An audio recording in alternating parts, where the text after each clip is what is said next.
Skills to Film is an initiative that we're working on in collaboration with Pinewood Studios and their site at Ivor Heath in Buckinghamshire. The programme of events has been designed to attract people from the local communities, so people that live right on the doorstep of the studios. As we see more and more films coming to the UK to shoot, we're going to need more people. It's as simple as that.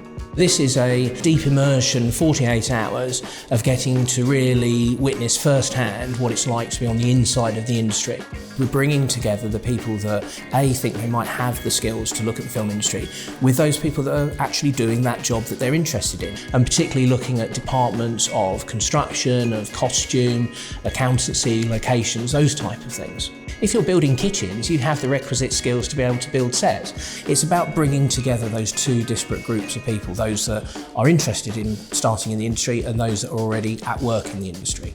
The one good thing about film, it doesn't really matter that you've come from a different background. We've met a couple of people today. Who knows, we might be employing them one day.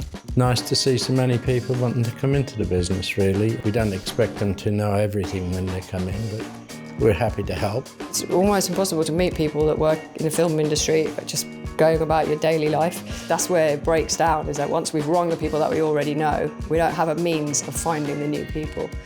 I do have the skills from an accounts perspective. You don't necessarily need to be qualified. It's more about having the experience to do the job. And the fact that everyone's so willing to help you. The whole weekend I felt welcomed. It was really good to come and actually speak to people about the path you have to take and to see that they've all been here for so long and they're still so happy and enthusiastic about their job and the things that they do. We're piloting at Pinewood in Ivor, but the ambition is that this initiative, Skills to Film, could be offered at other sites around the UK. In terms of coming into the industry, looking at it as a potential career change, timing couldn't be better.